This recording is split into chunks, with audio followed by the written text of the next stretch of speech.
Because I mean, we'll do an official review or something for our movie channel. But what the fuck, guys? Well, man, I just broke the don't say the F word under the first minute thing. Holy crap, we're 6 minutes. It wasn't me.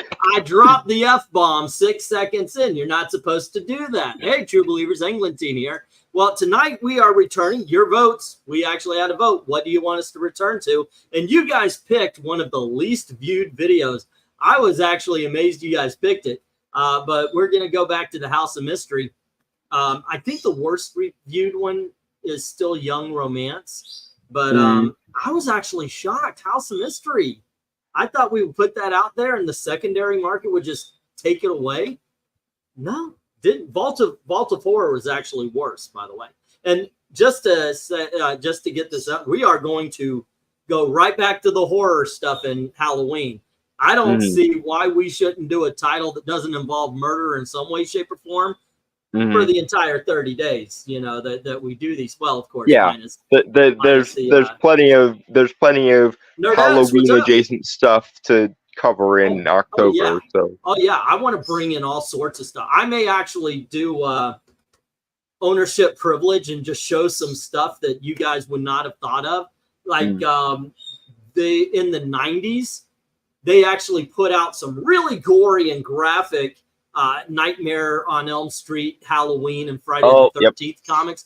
I want to do those. Now, granted, we can't do the worst of them because, like, here's this naked chick with a knife through her heart, and we're dragging her guts out. YouTube TOS, but the Nancys would have a hard time with that one.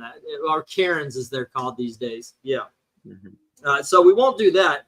But in October, I absolutely just want to let's flood the whole freaking month with horror comics.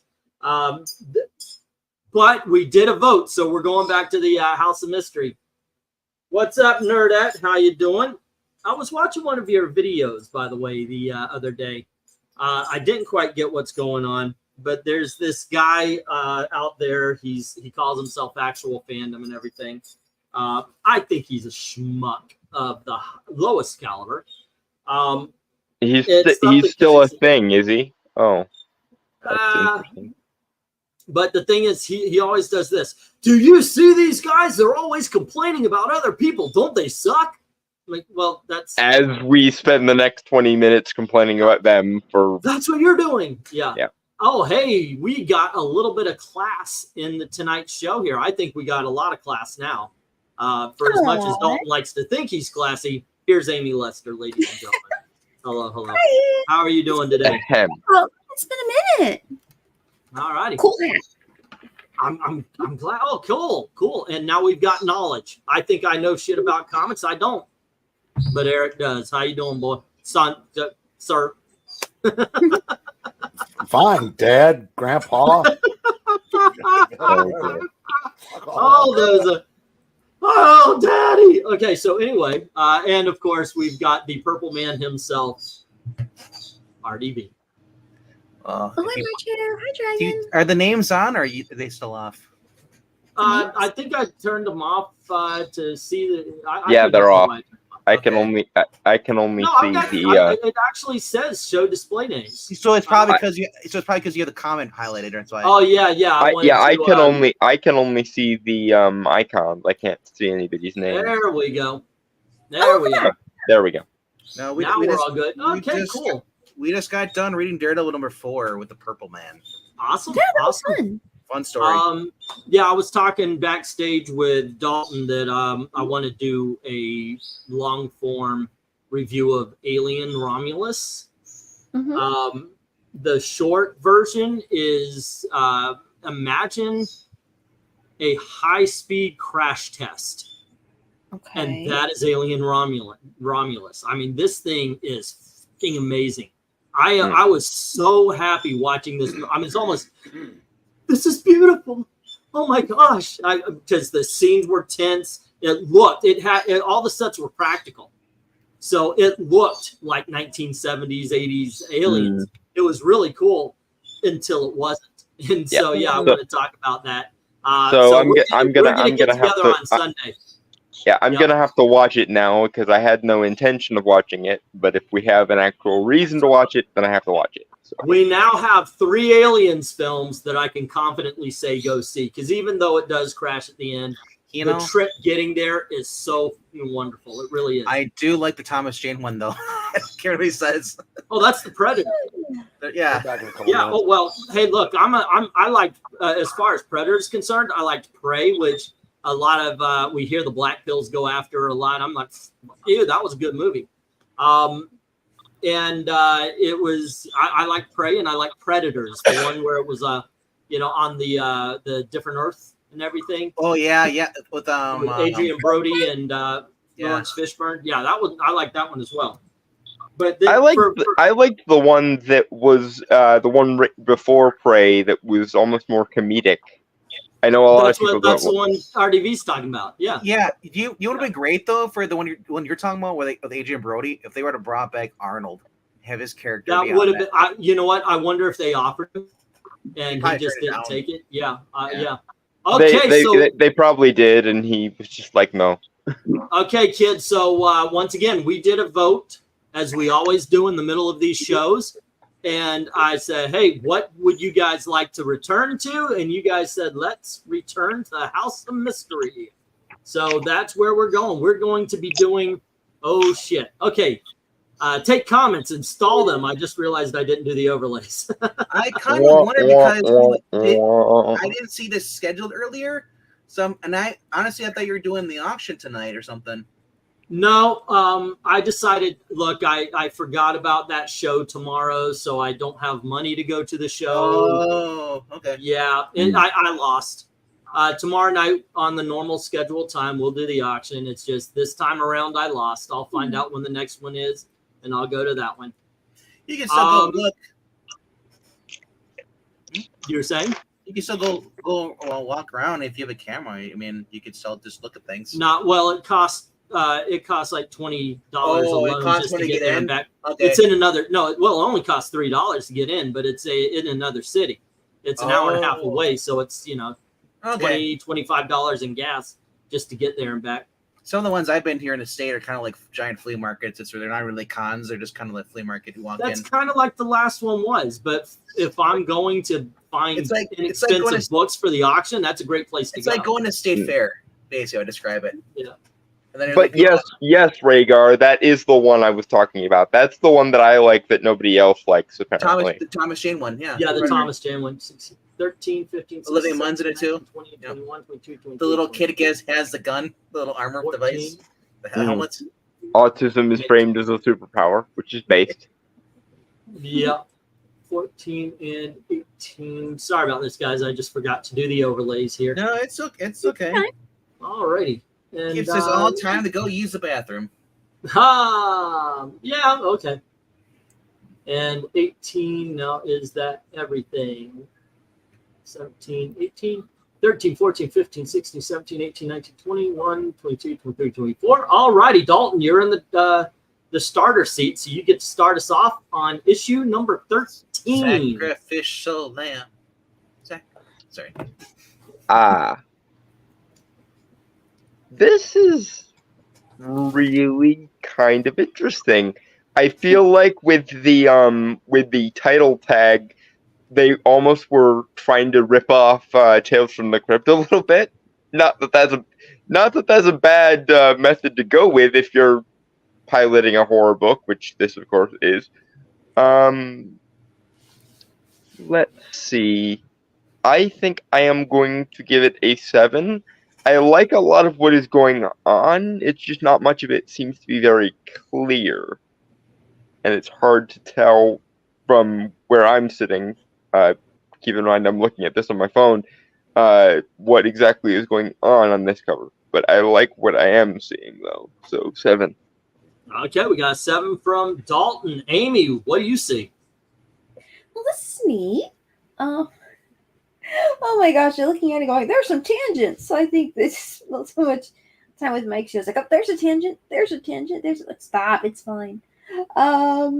It says the Great Dropo presents the Theater of 1,000 Thrills. And it looks like it's being run by a witch. So I don't know. You might want to be careful about that. But the drawings are nice. The pose is interesting. that guy's really interested in going to see these scary movies, and I don't know, it's fun.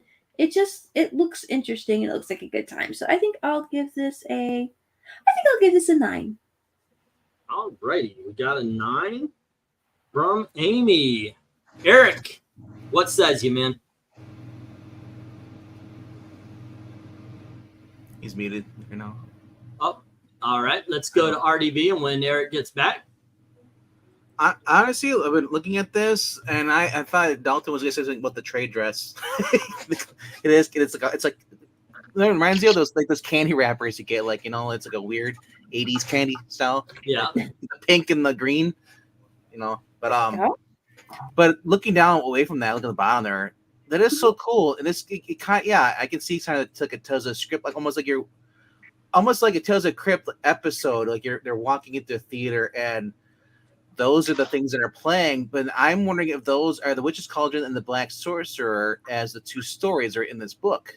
That'd be some cool framing. And there's like the ghosts and stuff as well. But it says the Theater of 1,000 Thrills, so I'm imagining it's just one story, maybe. No, there would be 3, and that's there's probably okay. But it's a clever thing, though. It's like you said, this is really cool. It kind of looks like you're just walking into like a fairground or just a new theater. Yeah. So I'm intrigued by this. I'm giving this a 10. All righty. How about you, Eric? I think I will too, because like I said, if I'm right, and those are the 3 story titles, that's a very clever way to do it. And it's not a bad cover.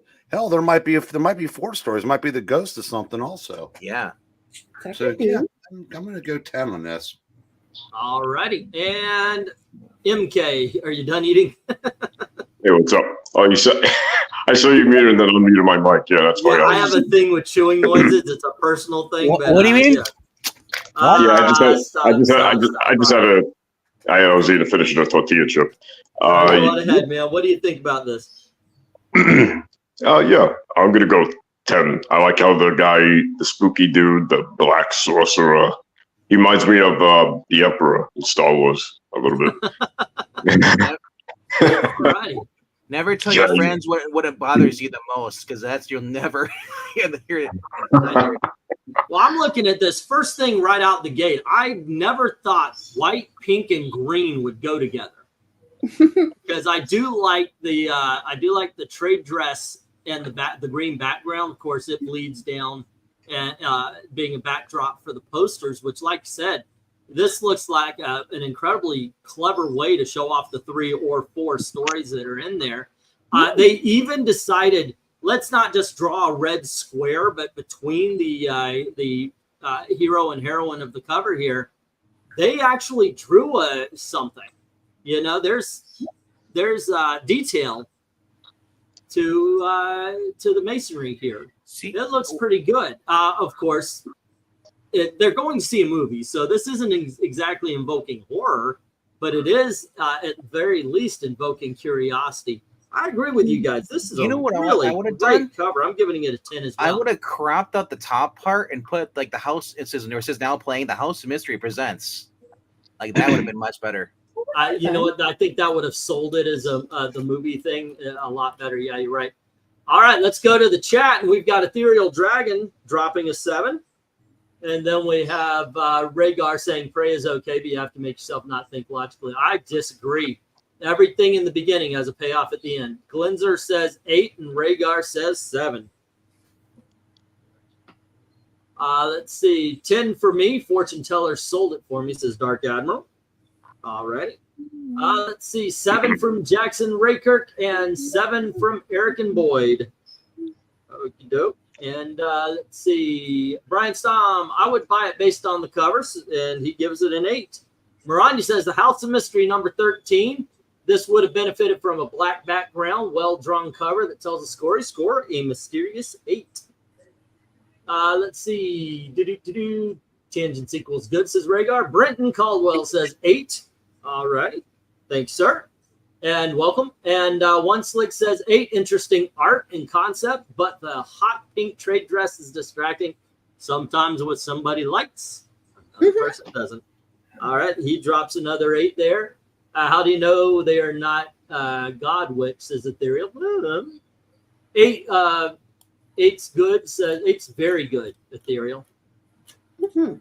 Oh, okay, so he's raising his score there. And then we've got a 7 from Trusty. It's not bad, but not really memorable either. Okay, so I'll keep that 7 that he changed and put an 8. I have an impersonal thing with chewing, as in I don't like hearing it in person. I go a little weird on it. Like, I like watching TV or listening to music because I don't even like my own noises. It's just weird to me. Okay, so there you go. Let's get the stop on that, and I'll put this down. And what we got here is 5 7s knocking out all 5 of those 10s, and then we've got 6 8s working on that 1 9. I'm thinking this lands in the 8 column. Alrighty, which, as we said, is very good. For those of you who are new and don't quite know the scoring, 1, god awful. 2 is horrible. 3 is very bad. 4 is bad. 5 is meh. That means it literally has no reaction whatsoever. It does nothing. 6 is average. 7 is good. 8 is very good. 9 awesome. 10 super awesome. And of course, we go by your scoring. Whatever you feel it is, that is what it is. All righty. If anybody cares, the one that was in front of the booth, that was a story in the book, but the other 2 were not. Oh, All right. okay. But there were several stories. Nice. So, Amy, Oh, what a curious cover. number 14. The House of Mystery. That doll, it looks exactly like me. That means I'm doomed to die like the others? What? This is spooky. Let's see. I hired a ghost. Okay. Uh-oh. Crimes of the Black Cat. Not the evil black cat. Well, I don't know. I mean, this is a well done enough drawing. It's certainly an interesting premise, but I really want to know about I hired a ghost. So I think I would definitely buy this. So I will give it a 10. All righty. How about you, Eric? I would have not put that mouthful of pizza in if I'd known I was next. So Pizza, yummy. I'll say I agree. It's a 10. All righty. How about you, Purple Man? Well, I'd say that guy's got a nice jacket on. Oh, it's his color. It is. Kind of weird that he's holding a little miniature puppet of another man, and it's kind of creepy. Mm-hmm. Not as much as the puppetine doll laying face down over on the side. I am in trouble. The deadly dolls. I hired a ghost. How does one pay a ghost?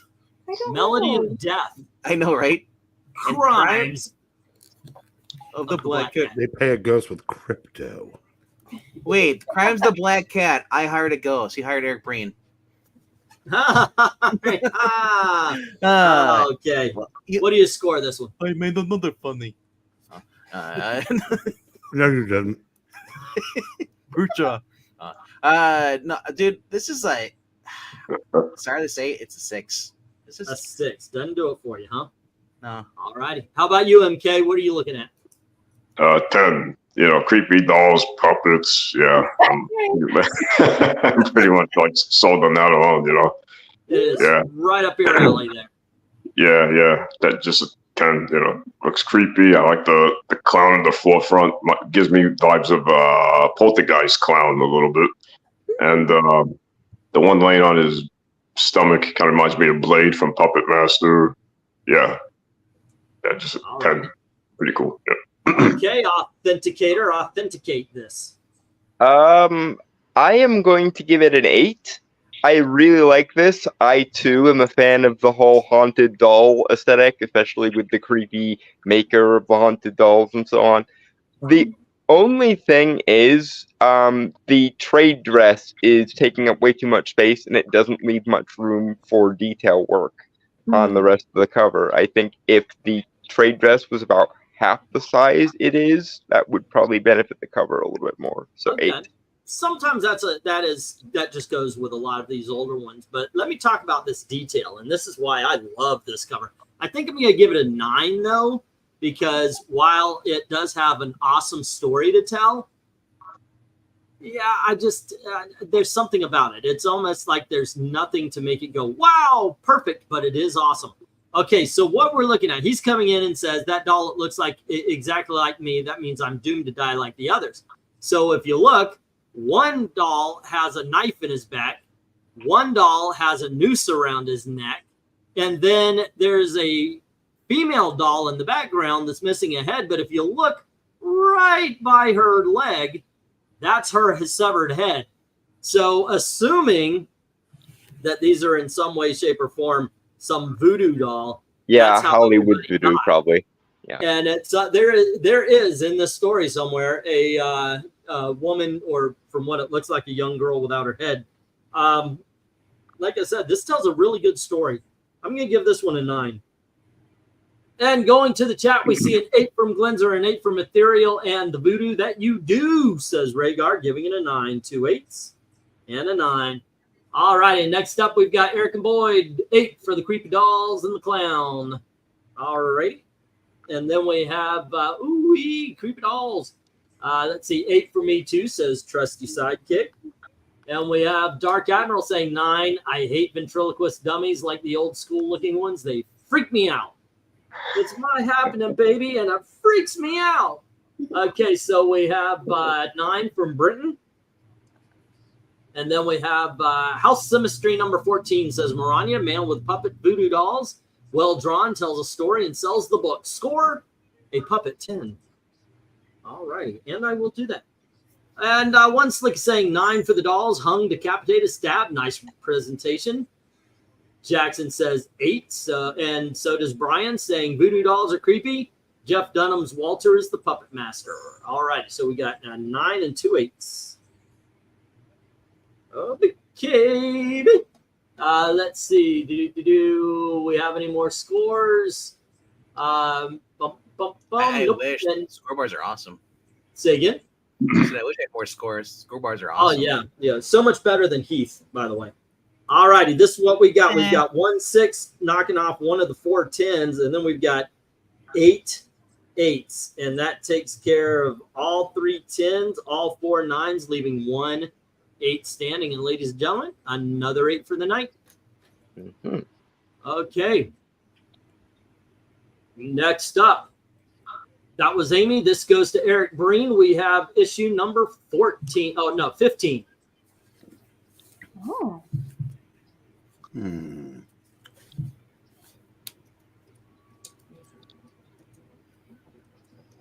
I'm going to go an 8 on this. All right. I like it. It's just I don't know why I'm not going higher. Maybe it's because I don't want to go 12 or 10 tonight. But all right. Okay, Venkman. Wow, the man who could change people. That one person is now a monkey. And I guess that's supposed to be an eagle or something behind him. The way his head shaped, it looks like a dodo bird at first. Yeah, that's kind of off. Yeah, but I mean, guys, that's the thing though. Because it says the curse or curse of this golden snake, and I'm like, I always wonder, are those in the cover or just the names sometimes? Because but yeah, this is kind of a weird cover. I'm gonna go 7. All right. And how about you, MK? Yeah, I think I'll go 7. Yeah, I think that's about right. It's cool. I like the reflections. Although, are they like frozen in ice, or is that like glass that they're behind? It's glass. It's like a reflection. It looks like. Oh, okay. Yeah, I was just curious if they're like in ice or something. Yeah, that kind of looks like a hall of mirrors there. And hello to the professor himself, sir. Hello. Take a look at this one really quick and tell me what you think. Who am I? The man who could change people. This is a very cool cover. What's the year? Just out of curiosity. We're looking at the 50s, I believe. Before you were born. Yeah, let me bring this up. I narrowed it down. It was before any of us were born, right? Yes. Well, maybe Eric. Yes. Even Eric. This is 1953. So I Eric am going- is 5 years away from being born, right? Or 6? I'm going to say I think it's a 9 if we're going to go number wise. It's pretty awesome. All right. It's not perfect just because it's a little unclear if he is changing these people. Why is he changing somebody into a phantom, somebody into an Indian, and a person into whatever that bird on the right is supposed to be? That has been a question, yes. So, All righty. Dalton. I think I also am going to go with a 9. The trade dress looks better on this cover than it has looked all night so far. And the concept is really interesting. My main issue is just there's too much white. The glass, for some reason, it's just it is giving me this glowing white, and I don't think it looks very good. All I know is now we need to put you and Zach into a room and let you guys fight it out. He never has that problem. I think if the glass were like yellow and smudged to kind of double down on the horror factor, it would look a little better. But as it stands, it looks like very sterilely white, and it washes out a lot of the atmosphere. All righty, 9. Oh, me? Yep. Oh, okay. Honestly, I think this cover is kind of confusing. Like, I mean, there's some things that are intriguing, like what happened or what's going on next, or gee, I'd like to find out more. But this feels like a lot of information, but it doesn't point towards anything. So it doesn't quite make me curious. I'm just like, monkey, bird, don't know who that guy is, guy with a cape, another guy with a cape, I guess. And then green smoke, and I'm just kind of like, I'm not sure. I do like the way they do the smoke. That's kind of cool. But yeah, and I do. Yeah, not really. I mean, I kind of wish I could get a bit more of what the story was from the cover, because it might be interesting, but it's not quite grabbing me. But so what do you score this one? I could do 7. It's still good. 7? Okay. Yeah. All righty. And for my part, I'm going to drop that one and say a 6. This one absolutely does not do it for me. Yeah, it seems like it's got a good idea, but what is that idea? It's all muddled and everything. Also, I'm wondering if the Curse of the Golden Secret is not the first guy, the Winged Demon being the last image. The Last Mile Martin could be the guy in front of him or the person that he's blocking. But I think the person he's blocking is the Who Am I, because it says the man who could change people. So I don't know. But it just seems all over the place. Not my cup of tea. Going to the chat, we see Glenzer giving it an 8, as well as Ethereal Dragon and Jackson Raykirk. So we get 3 8s. 1, 2, 3. Next up, Dark Admiral says 6. Eric and Boyd says 7. All right. And we've got Brenton saying 8 and Brian saying 7. Okay. Maranya says House Mystery 15, classic Hall of Mirrors design. Doesn't quite give off the sense of mystery. Good, but not great. I scored a 7. And then Dark Admiral looks like a funhouse mirror. One Slick says 7. While the art is good, the man who can change people, does that mean he could change into, or does it mean he can change others into other things? Or so he's giving this a 7. All righty. Too bad the professor missed the last cover. We can do a quick for anybody new also. Let's see. Really, who are any of us? You not knowing, I mean, it is called House of Mystery.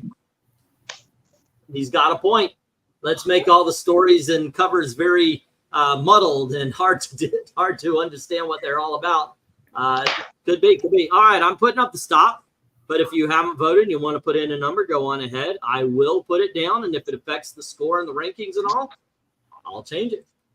Okie dokies. But as we stand, what we got here is 2 6s, no 10s. So these 6s take out those 2 9s. And then we've got 7 7s versus those 5 8s. And we are going in the wrong direction. This is a 7. All right. Zoink. And let's see what we got here next up. Oh, hold on. Let me put the, that was issue number 4. This will be issue number 16. So go 4, 16. Zoink. There we are. Zoink. Zoink. Yep. That's my new thing. I don't really expect that to be my new thing. Okay, so that was Eric, and this is RDV. You get the thumbnail. Oh, great. Thumbnail.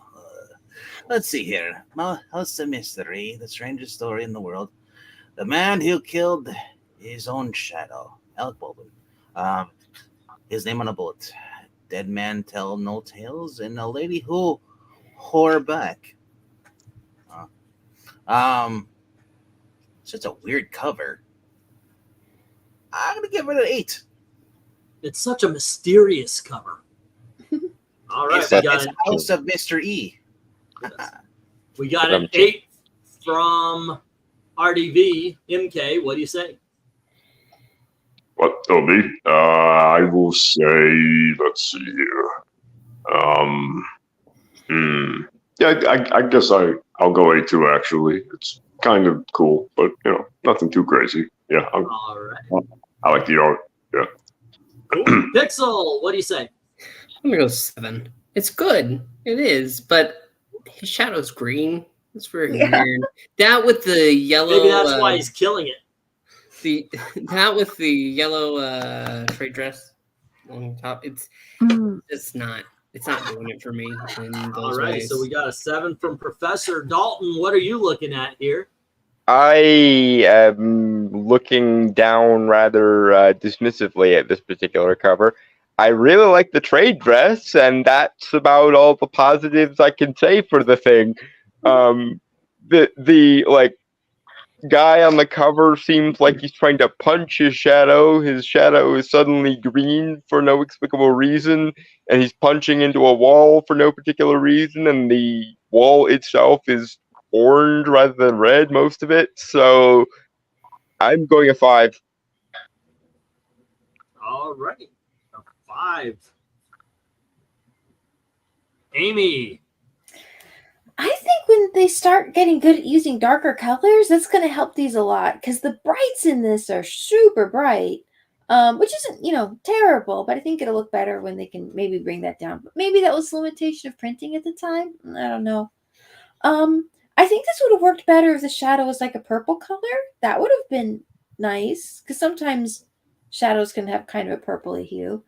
But it is overall kind of a cool design. I guess, and why would he be attacking his shadow? Well, anyway, I think I'll give it an 8. An 8. All righty. And then Eric. Oh, this is a 10. I love it. It's simple as it. I love the green shadows. Not a Dan Curtis production.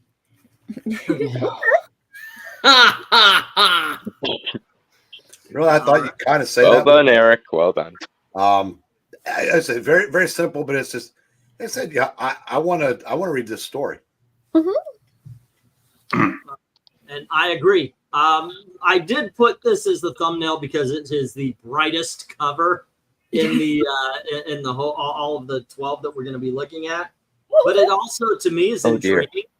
I'm wondering why the shadow is green. I'm wondering why the wall is 2 different colors, because I'm sorry, orange and green do not make red. So I don't know what's going on with all this, but I don't know. I'm intrigued by this. It works on me. I do like the yellow trade dress. Everything pops. So yeah, I give it a 10 as well as Eric. Let's go to the chat. And Maranya, I'll do the first 2 after this one. Glenzer says 7. Rhaegar says 10. Alrighty, we got a 10 and a 7. And then we've got a what is it? The video thumbnail, big 9, says Brian. Alrighty, and next up, Dark Admiral says 7. So does Eric and Boyd. And One Slick Dude says 9. Could have been a 10, but a shadow should be dark gray or black, not green. I'm wondering if it's part of the story, to tell you the truth. 7, 7, and 9. Alrighty, 1, 2, and 3. Let's see. Moving on, we've got the nose on the shadow is way too small. Jackson Rakirk's giving it an 8, and Ethereal's giving a 5. Odd choice of coloring. So we got an 8 and another 5. Next up, House of Mystery number 16 for a book about killing shadows. The coloring is way too bright. Great concept, but coloring ruins it. Score an 8 with all of its flaws. Alrighty. Next, Rhaegar saying killing your own shadow is killing oneself. It's an intriguing story concept. The shadow is green because of ectoplasm. All right. Britton is saying 10 could have saved Peter Pan a lot of trouble if he did the same. Alrighty. Would have been a very different book at the end. There you go. You got a snort out of Dalton there. Not an easy feat. I thought he was stabbing it with a knife. Wait, isn't he? What's he Yeah, he is. Yeah. It still looks kind of silly to me, so yeah, but he is stabbing it. Kill your shadow with mystic dark person. I don't kill my shadow. I enslave it. It becomes familiar.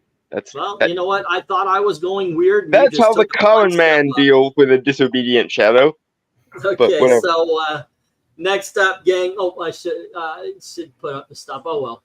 Let's see. What we have here is 2 5s knocking out 2 of those 4 10s, 4 7s taking out the other 2, and then those 9s leaving 8s. Again. Oh my gosh, we're not just in search of our first 10. We're in search of our first 9 of the night. All righty. Nope, right there. Okay, and that was RDV. No, that was MK. RDV. This is MK right here. You get issue number 17, sir. Oh, okay. Let's see here. Pirate-looking guy. Is that his ghost? Yeah. It looks like a ghost of a pirate-looking guy. It says, here we are, folks, about to reenact the legend of the ghost that's supposed to haunt this 200-year-old mansion. So, okay. The guy dressed as he's the actor, and then the ghost is the real ghost. That's a very Scooby-Doo premise, it seems like they're working with there. Not a bad thing, but it is a Scooby-Doo premise. All righty, okay, what do you say? So since it has like the ghost and kind of a spooky theme going on, I'll go 9 on it. I like the whole ghost and how he sees himself, or he just looks kind of shocked. The other guy just standing there nonchalantly, and the woman, the dress, the details are nice. Yeah, I'll go 9. Okay, Professor, what says you? What says I? Here we are, folks. Between little ghost. 8. It's very good because it's gone ahead. They're reenacting something, but the spirit that lies within the mansion is there, looming, and it's exciting. I'm intrigued. 8. Okay, Dalton. I'm also going 8. I really love the discount Scooby-Doo vibes it has. It's a very classic. Parlor horror story. I just wish some of the colors weren't as faded. I wish we could take half the color from the previous issue and bring it over here so that the colors pop more. But yeah, I'm going 8. All righty, Amy. I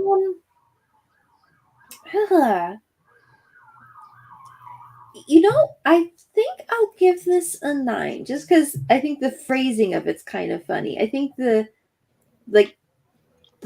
layout could have maybe read the comedy on that a little bit better, but it is a cool idea that they're having a show about a ghost that supposedly lives in this building, and he's at the camera, so he's talking and just paying attention to the audience, and the actors are kind of so this is happening. And I think that's pretty funny. And I do like that they put the name for the other issues in the little box here on the bottom. That's kind of a nice way to give more vertical space for the graphic part of the layout, which is cool. And plus, there's a Beauty and the Beast story in here, and That sounds like it'll be cool because fairy tales are awesome. So yeah, I'll give this one a 9. Alrighty. Eric, what says you, man? I'm going to give this a 9 because I think, given that this scene is taking place in a studio, I think they could have gone ahead and put a background in it. Yeah. I think it needed one, so I've got to deduct a point for that. Okay. And RDV. Actually, it looks kind of cool, but once again, that little box down there is kind of blocking some things too. It's a little crowded. I'll give it an 8. Alrighty. I'm looking at it and I'm thinking they needed a background. If they're in a studio, draw the studio. If they're in a mansion, draw the mansion. Otherwise, I don't know. It just doesn't create a lot for me. They're floating in a red background for no reason. Yeah. Yeah, I'm going 6 on this one. Let's go to the chat. And Glenzer says 8. Dark Admiral says 8. And so does Ethereal Dragon. So we got 3 8s. 1, 2, and 3. All right, next up, Eric and Boyd gives it a 7. And One Slick Dude says 8. Orange negative space background doesn't work for me. So we got a 7 and an 8. All righty. Let's see. Solid 9 for this one, says Brian. The cover gives an idea of what may be inside. All righty. And Jackson says 8. And let's see. Rhaegar, is that the Phantom Stranger? No, sir. It is not. It could. What was the Funky Phantom, right? From Hanna-Barbera? Was that his name? Yeah, yes. There you go. Could be the Funky Phantom. Next up, Brenton says 8, and Maranya says House of Mystery number 17, another cover which would have benefited from a black background. Well-drawn cover. You know what? That would have worked. I agree with her. Well-drawn cover. Needs more mystery atmosphere for me. Scored it a 9. Oh, it still works pretty damn well then. All righty. If they are in a mansion, why didn't they draw a mansion background? Exactly. I like when ghosts float in an orange background for no reason, says Rickard. All righty then. Okay. All right, so let's drop this. And what we've got going on here is 1 6 and 1 7 to work on those 5 9. So we've got 3 left, which takes out 3 of those 8s, but leaves 5 of them. Okie dokie. We are definitely working the 8 category pretty dang hard this time around. Work it hard. Okay, but let's see. We are before we move on, Professor, this is issue number 13. Oh. No. And this is for anyone who came in late. These are the first 2 that we did. I'm going to show off the first 2. What do you say? Out of 1,000 threes. Ooh, I think this is a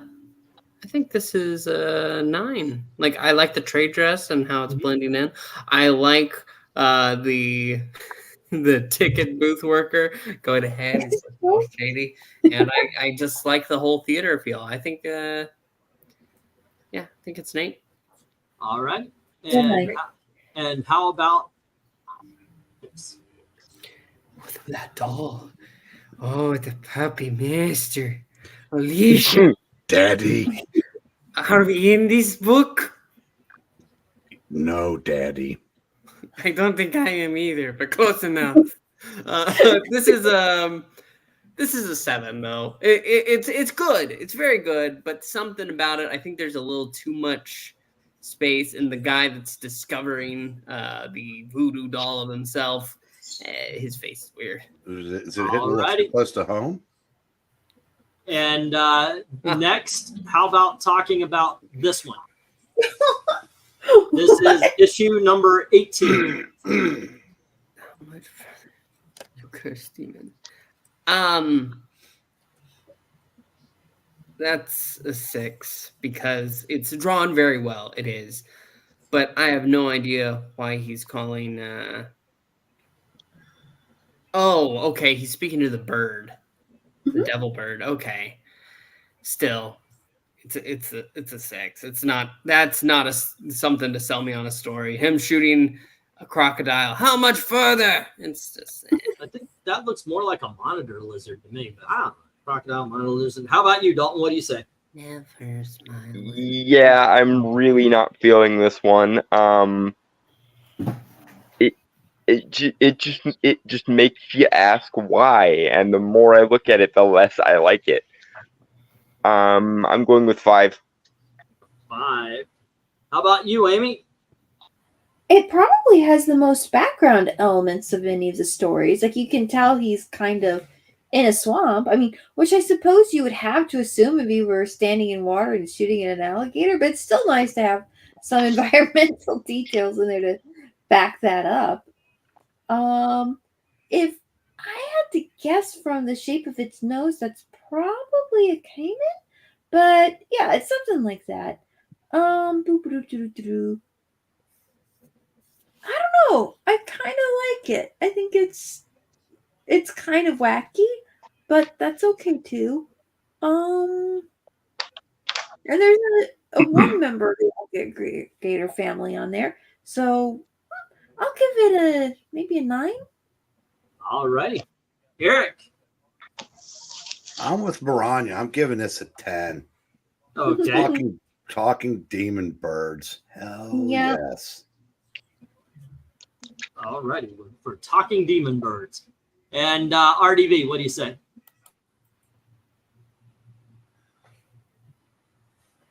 Or MK, what do you say? This one, I guess I'll go 8.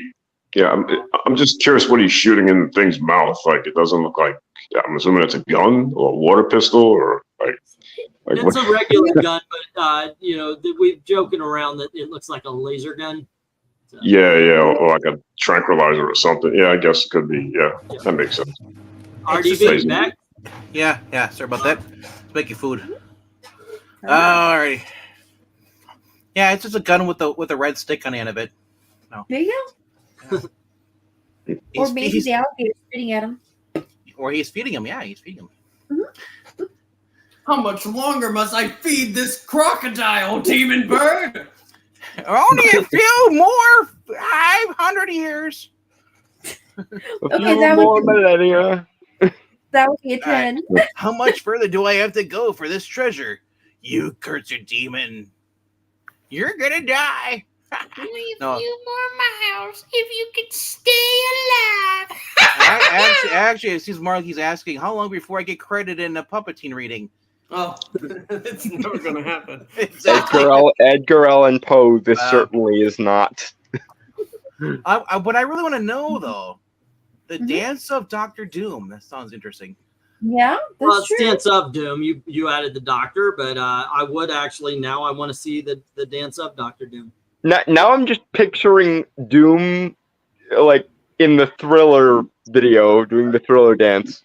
That's what I'm picturing. If Disney can mess up Darth Vader by having him have a dance show in the parks, they can do that to Dr. Doom. Also, the bravest man alive. Mm-hmm. All right, and the so what do you score this?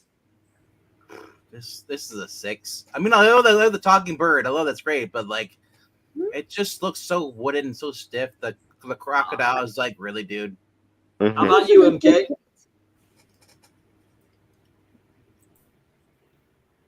Oh wait, did I already get him? 1, 2, 3, 4, 5. Yeah, it was 6. before me. Yeah, I think that's you right. did. That's right. Okay, so it's me, and I'm gonna agree with VENKMAN there. It's very average. It's not selling me on anything. The only thing I think is cool about it is if I had that bird, I could go, "Who's a good boy?" and he would actually answer. That's it. All right. A good teen sees demon bird. My boy. Are you kidding me? That bird ready. All right. Rhaegar says 4. Glenzer says 6, and so does Dark Admiral. So we got 2 6s. If Versace could talk, you'd be in jail. Probably so. And a 4. Imagine an anti-monitor lizard, says Rhaegar. Eric says 6. Ethereal says 6. Alrighty. Not a lot of good is coming out of this particular cover here. House of Mystery number 18. Excellent illustration, but feels repurposed from an adventure comic book. Sky should be darker blue, even with the flaws. She's going to score it a 10. And we have Brian Stam saying 5. Rhaegar guessing that Amy's going to grade this cover low. 9, very pulpy cover, says Brenton. And then we have a 5 from One Slick. At first, I thought this was an issue of Jungle Comics, pretty weak on mystery. Alrighty, we got another 5. And then the cover doesn't seem to match the theme of the comic. Oh, wow, I am usually good on guessing tone. Okay, let's see. We got this one. Let me get that down. And what we have is, we've got 10s this time, but one of those 4s taking out one of those 10s. We've got 3 5 taking out the last 10. Both 9s, and then we've got 7 6s, bringing out the 8, 1 of 7s, and then that still leaves 5 6s. And we have a 6. Okay. I am wondering if we're going to get above 8 today. That is something. But before we go on to that, ladies and gentlemen, I need to know what's next. Okay. Professor Pixel. That's my name. Hi. You are not here very often. Do you have any idea of what we should do next? What covers we should talk about? Ones that remind you of Publix, where shopping is a pleasure. How fucking dare you? I think. Have y'all done Green Lantern covers? We did Silver Age Green Lantern covers. We haven't done Golden Age. And we Golden Age Green Lantern, that's my suggestion. All right.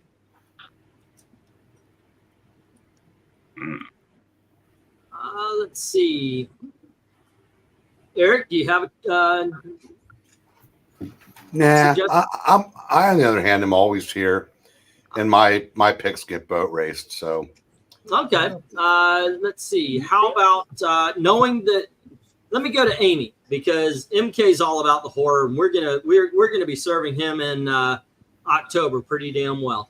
Amy, what do you have? What do you think? I'll probably pick something kind of like different, like maybe the Ninja Turtle Archie comic or something. Okay, I'll put that down.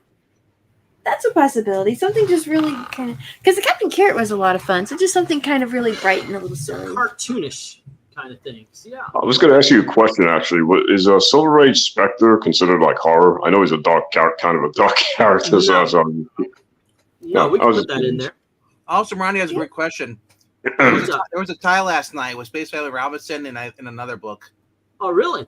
Yeah, in the poll. All right, so just like the Phantom and the Shadow, I'll add both of them.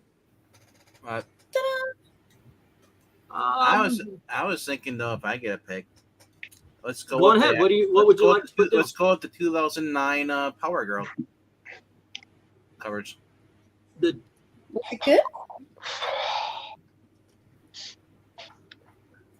All right. I have a suggestion. Okay. Since we haven't done anything in the Magnola-verse yet, BPRD. I'll put that down on the next one. See, I thought you were going to take Hellblazer, but okay. You know what? Hey, you mind if we do the Power Girl one next? Because Dalton actually doesn't get to be here very often. Next, like tomorrow? Cool. All right. Cool. All right. BPRD. All righty. There you go.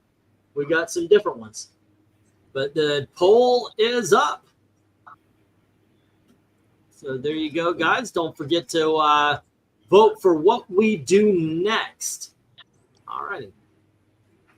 Because we will. I promise you, we will. Okay, and let me see. I'm doing my voting right now. So before we move on. Yeah, might as well. I've got a voice. I want my voice heard too. Absolutely. Get it while you're thinking of it, right? Yeah. Alrighty. And there we go.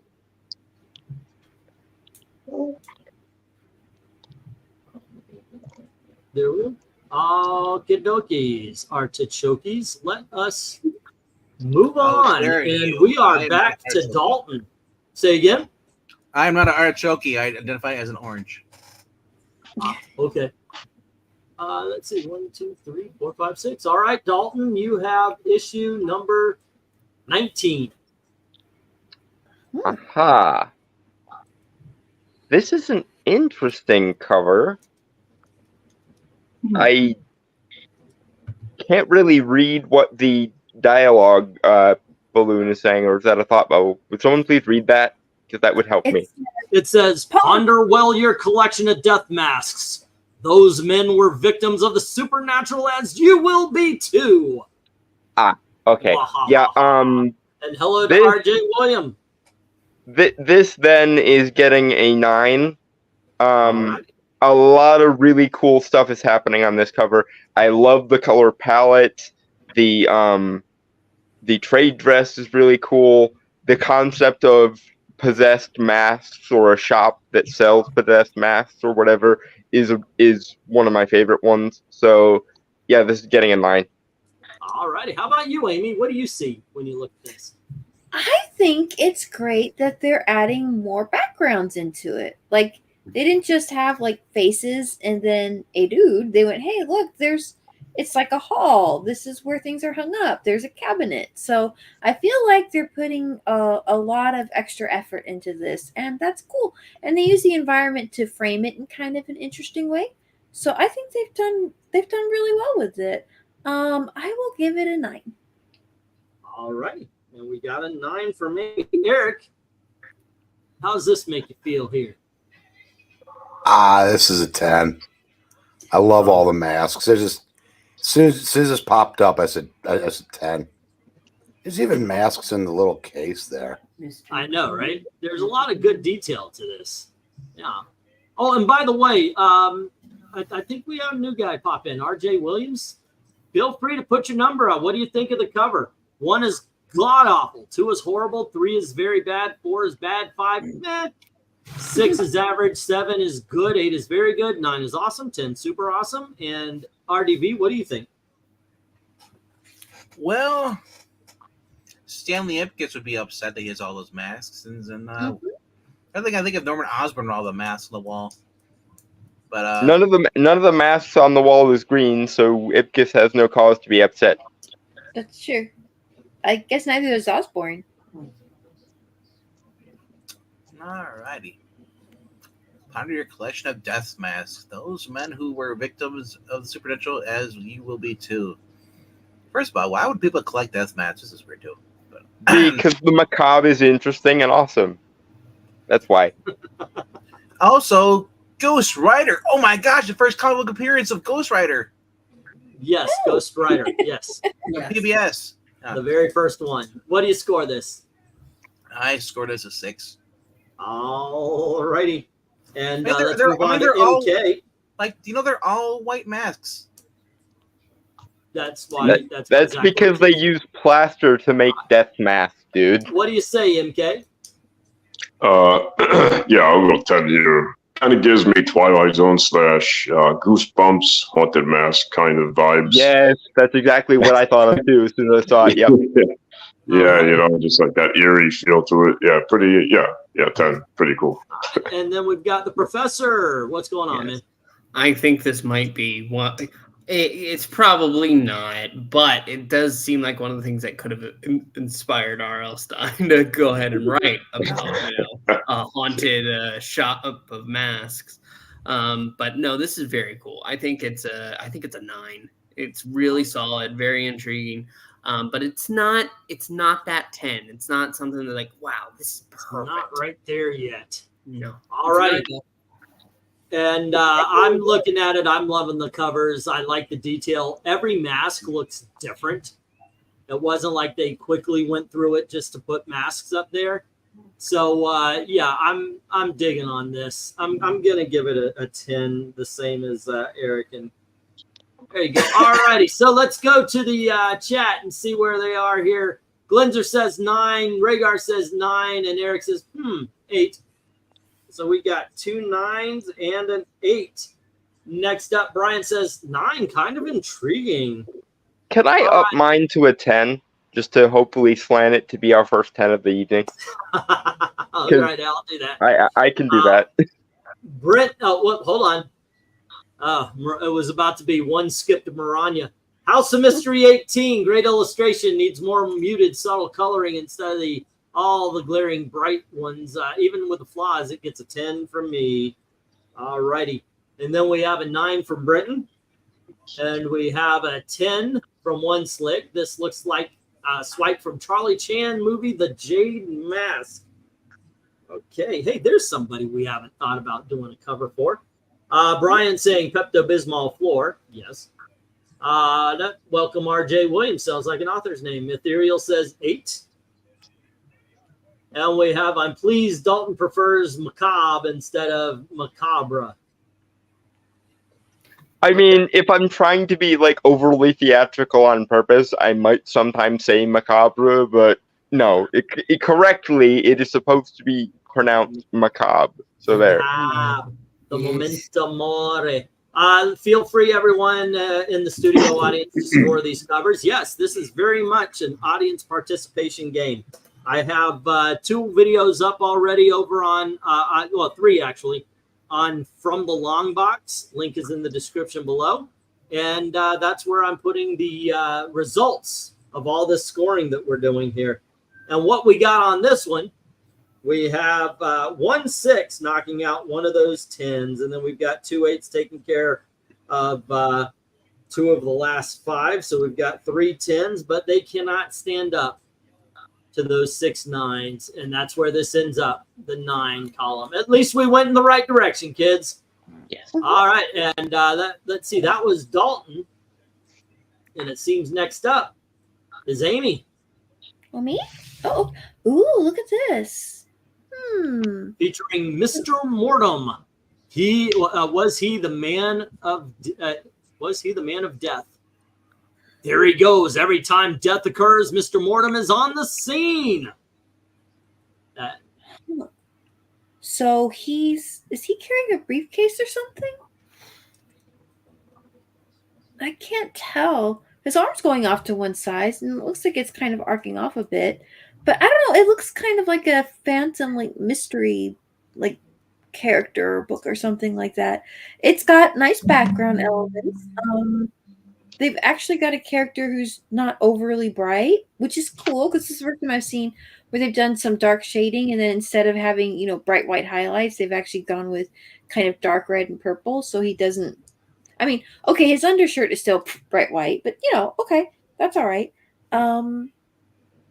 I like the colors. I guess the drawing's pretty good. Yeah, I think I'll give this one a 10. All right. Cool cat. How about you, Eric? So let me see. There he goes. Every time a woman drives, Mr. Mortem is on the scene. Oh, goodness. Good evening, Maranya's Why Cleaver. am I shadow banned? I keep asking. Good evening, Maranya's Cleaver. My, you're looking lovely this evening. What do you mean? I doubt there's women that watch this show. This is a 10. I love this cover. All right. It's really cool. And how about you, RDB? Oh, is that supposed to be the shadow running away in bright daylight? Only the shadow knows. Yeah. The lamb that that's the lamb, the lamp that changed people. I'm the lamb that changed people. Hi. I'm bad. I'm Lamb Chop. The beast of Bristol Bay. The hex on my house. Oh. With the Zorro cosplay, I'm gonna give it about I'll give it an 8. An 8. Alrighty. MK, what says you? Yeah. Oh yeah. By the way, Pixel, I actually have a lamb chop puppet. Yeah. Me anyway, too. That's classic. Yes, we Yeah. are the cool kids, ladies and gentlemen. I'll go 10 here. I like the Phantom Stranger dude floating, or it looks like he's kind of floating. I like Dick Tracy back there on the phone showing, yeah, and the green car. That you don't really see green cars too often, like in real life or comics, I feel. So, yeah, I'll go 10. All right, Professor. Did Dalton get to give a vote? Dalton is after you. Oh, after me. Okay. I had to step out anyway because my screen was froze on the other cover. Careful, Pixel. He's after you. Yes. Here's the thing. I just like I get the implication. There he goes. Every time death occurs, Mr. Mortem is on the scene. But the way it looks with the guy just standing there, he doesn't look shocked or anything or terrified. He's just standing there. Oh no, somebody died. Oh look, and there's the guy that always shows up. There's no saying that he's connected. So I'm gonna have to be a naysayer here. I think this one is a 6 for me. I'm really not intrigued. And a yellow Somebody trade dress dies. again. Who cares? Sorry. Night Shift, ladies and gentlemen. We quote this a lot. Usually it's the Eric's quote, but that's also a quote from it. Somebody died. Who cares? Somebody died. Who All cares? right. No, I dig on this cover basically because I dig on any basically Phantom Stranger kind of outfit there. If he had a gas mask, be the Sandman. You're right, though. Everybody is so nonchalant about this guy running away. I mean, if one guy can see him, why can't the others? Also, what's going on with the bright yellow light behind the car? It seems like it's something supernatural, but it's unexplainable from our angle. And overall, though, I like the details in the background. It's I think I'm going to give this one an 8. That's electrical current killing everybody touching that car. Yeah, that time you actually did skip me. Look at the bubble. It looks like. Oh yes, I did. Well, it gets skipped at least once, Dalton. What do you say about this cover? Yeah, I'm kind of with Pixel on this one. The premise promised by the dialogue is the kind of story that would call for a much more dark and atmospheric cover. Like if this Mr. Morbid guy or whatever is like causing death, or maybe he's a Grim Reaper type figure, or maybe it's a Southern Gothic Satan type situation, it should be dark, there should be shadows, maybe some eerie otherworldly greens and purples. This is in bright ass daylight, and he's in this like garish, like magenta colored suit and everything. The concept works and the cover works, but they do not work well together. I'm giving it a 7. All right. And let's go to the chat. We see Eric and Boyd giving it an 8. Glens are saying 9. Seems reminiscent of Bradbury's short story, The Crowd. Ooh, good story. And Jackson says more like Mr. Boredom, giving it a 6. So we got a 6, 8, and 9. All righty. And let's see, Brian, have to go with 10 on this one. Shades of the Shadow, Sans the Scarf. All righty. Maranya, House of Mystery, number 20. Great mysterious cover. Sadly, the mysterious mood is marred by the intense colors. Even so, this is another 10 for me. And then we have Eric's story for this cover is canon. 10. It kind of reminds you of, like you said, a modern day Zorro. It's got the tie and everything. I was missing his briefcase. Britton says 10 looks like the Shadow's slower cousin. Now we've got I Eat Lamb Chops. Does that count? I think it does, sir. Yes. As a matter of fact, what's her name? The woman who ran Lamb Chop Puppet? Sherry Lewis. Thank you. Sherry Lewis used to like to go to restaurants and order lamb chops just to see the waiter looking horror. Number 16 says 9. Good details like the dead guy at the steering wheel.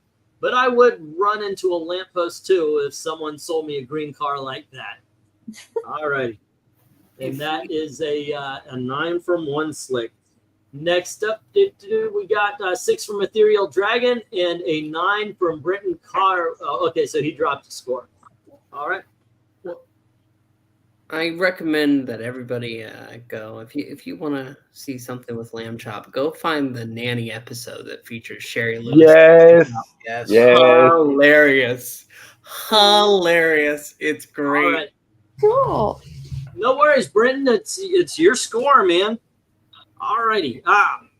We're pretty cool about things around here. And like I said, I want you guys to have fun while we're looking at the covers and everything. And please share this out. Okay, let's see. We bring this down. What we had was 3 6s, taking out 3 of those 6 10s. And then the 1 7 takes out 1 more. So there's only 2 left. But 3 8s takes out 2 of those. And then 1 of the 9s. But 1-9 still, or 2-9 still stands. So this is a 9, ladies and gentlemen. We might not get a 10 tonight, but at least we've got 2 9s. I do believe that was, let's see, that was Amy, right? I think. And this is Eric. Okay, hold on. I know the Pixel, MK, RDV. Yep, Eric. All right.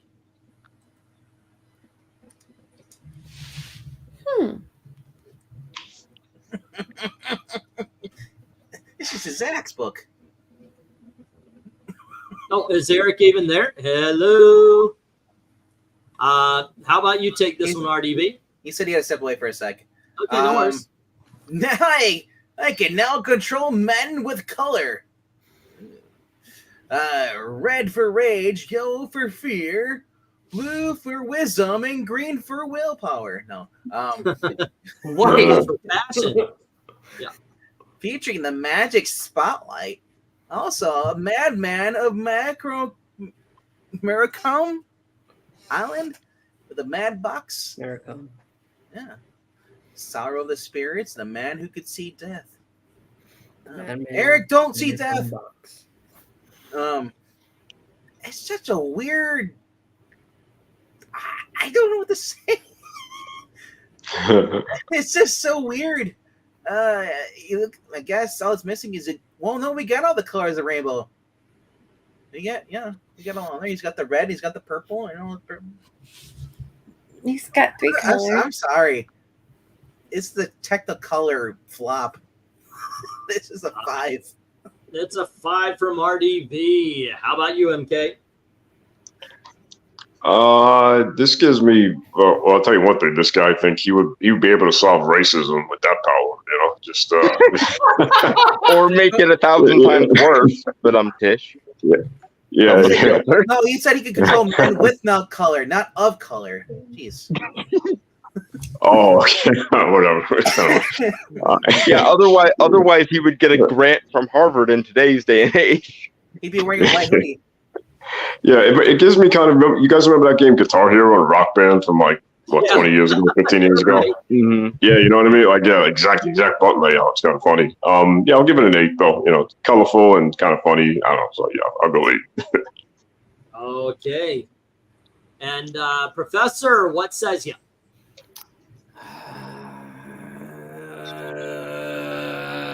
6. This is rough. This is rough. Like, the concept is just so. I'm sorry. Like, it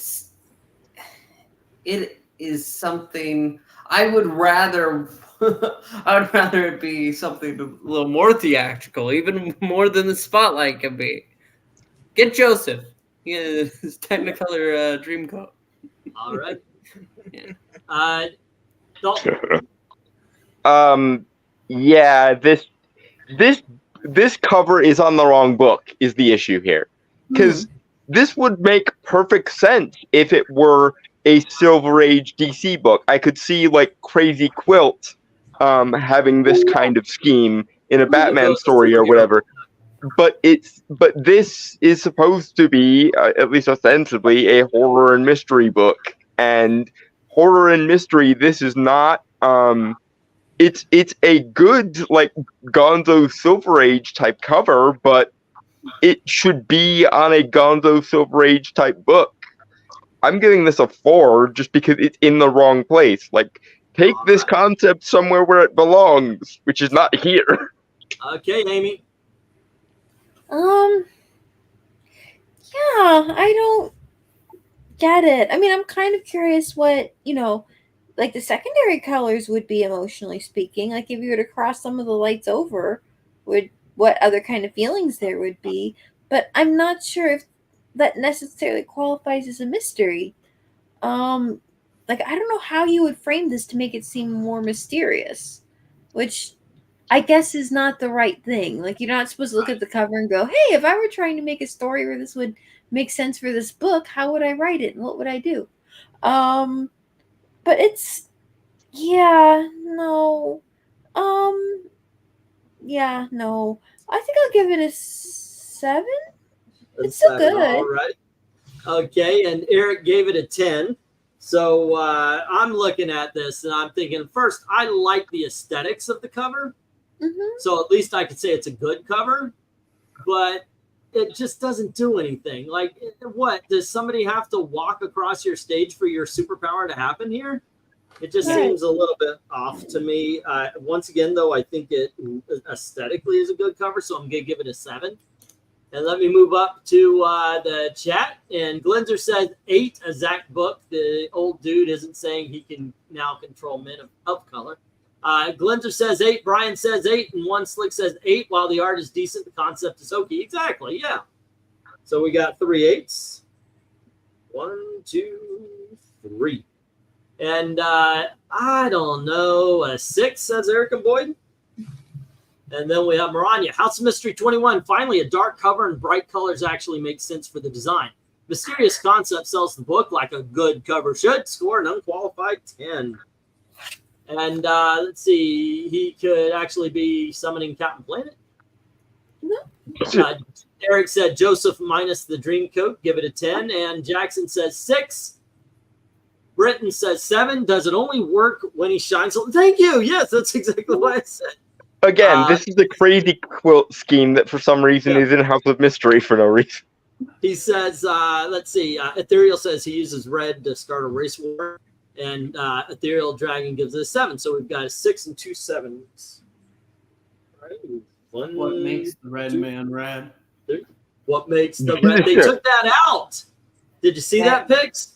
Yeah, I saw. Oh, Dalton, we got some Disney talking to Tiger do. Lily and an old Indian woman running around in a circle around the campfire. Yeah. I sent you the thing a couple days ago. We have to do some talking. Rhaegar says 6, and Crazy Quilts is a Batman villain who has color powers. Alrighty, and gonna put the stop on this one. And if you want to vote, go on ahead. I'll add your numbers to it, and I will change anything that needs to be changed, except for a diaper. I'm done with those. Okay, so we have 1 4 and 1 5 taking out those 2 10s, and then we've got 4 6 taking out those 4 8s, leaving 4 7s. Bum, bum, bum. Dun, dun. Let's put this to the 7s. You know, one of these I want to see the battle of the numbers. I want to see the 7s fighting. Pixel. Yes. Did you see my comment before you said that? What? Did you see what I wrote on there before you mentioned Joseph and the? Oh no, Joseph minus the dream coat. No, I didn't. God, that's frightening. Jinx. Birds of a feather flock together, etc., and so on. Okay, so coming over for the game tomorrow. Eric, you can take this one then. Issue number 22. No. There was a cover like this in one of our horror things where they were digging some guy out of the ice. Yeah. I think I like that one a little better, but I'm